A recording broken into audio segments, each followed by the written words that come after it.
Aujourd'hui, tu souhaites devenir secouriste bénévole et tu te poses des questions sur les incidences sur ta vie. Eh bien, reste jusqu'à la fin de la vidéo. Bienvenue sur la chaîne qui parle de secourisme, l'espace sur YouTube qui te donne des astuces dans le domaine des premiers secours. Abonne-toi et clique sur la cloche des notifications pour ne pas louper la sortie des vidéos chaque lundi. Je suis Jay, instructeur de secourisme, et si tu regardes cette vidéo, eh bien bravo, c'est que tu as une démarche qui va clairement te sortir de ta vie quotidienne. D'abord, je pose le cadre. Sache qu'on ne joue pas avec la santé des gens. Les erreurs peuvent avoir des conséquences dramatiques. C'est pourquoi chaque secouriste, à son niveau, est responsable de ses actes. J'avoue, ça met la pression. Aussi, pour obtenir les bases et devenir un équipier secouriste, tu devras passer les formations de premier secours de niveau 1 et 2. Si tu as des questions sur comment financer ta formation ou t'habiller pendant les formations, je te renvoie sur mes précédentes vidéos.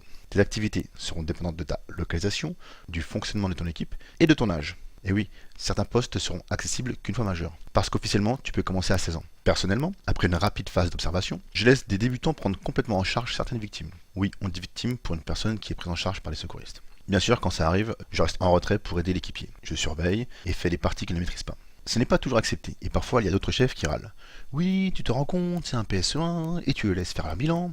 Mais bon, comme on apprend en pratiquant, je justifie mes choix. Bref, parlons des périodes d'activité. Les postes de secours sont majoritairement réalisés le week-end. Ils peuvent durer une demi-journée, une journée, voire tout le week-end. Par contre, tu dois garder une chose en tête. Tu ne vas pas faire de grosses interventions sur tous les postes. De plus, sur certains postes de secours, il ne se passe rien. Dans ce cas, ne sois pas déçu. Avec ton équipe, vous avez fait de la prévention, ce qui est important. Donc, rentabilise tes postes de secours. Prends avec toi de la lecture, du boulot, une console, mais attention au bruit. En gros, ce que tu veux quoi. Car oui, vous discuterez entre équipiers, mais tu peux aussi en profiter pour apprendre ou travailler. Bien sûr, tout ça est possible si les conditions te le permettent. Difficile de te concentrer lors d'un concert, par exemple. Après, tes activités vont dépendre de la période de l'année. Par exemple, il y a moins de salons l'été. Tu te rendras compte de l'augmentation de l'activité quand tu verras ton responsable opérationnel tel un vampire qui essaiera de te charmer pour prendre des postes de secours. Plus tu seras passionné, plus tu feras de postes. Regarde avec les pompiers. Ah, les gardes-pompiers. Et quand tu as pris goût au poste de secours, tu ne t'arrêtes plus. Et c'est là que les problèmes commencent. En premier, le manque de disponibilité pour ta famille, tes amis, ta moitié, si t'en as une. Tu t'en rendras vite compte quand tu commenceras à entendre « Oui, t'es moins dispo, t'as changé depuis que t'es secouriste ». L'autre souci, la fatigue. Commencer la semaine avec les yeux collés par la fatigue parce que t'as passé le week-end en poste de secours n'est pas la meilleure façon pour être efficace en cours ou au boulot. Sans compter que si t'es étudiant, tu risques de rater des examens. Et je sais très bien de quoi je parle puisque je l'ai vécu. C'est pourquoi tu dois réussir à gérer ton planning si tu veux assurer ta santé, ta vie familiale, ta vie sociale et ton boulot. C'est clair que devenir secouriste bénévole, c'est se lancer dans une superbe aventure.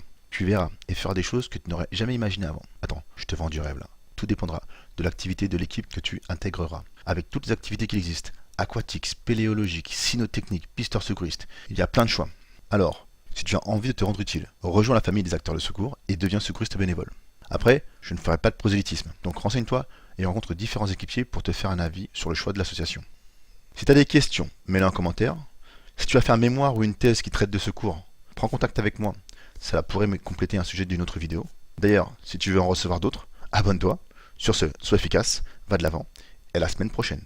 Finex!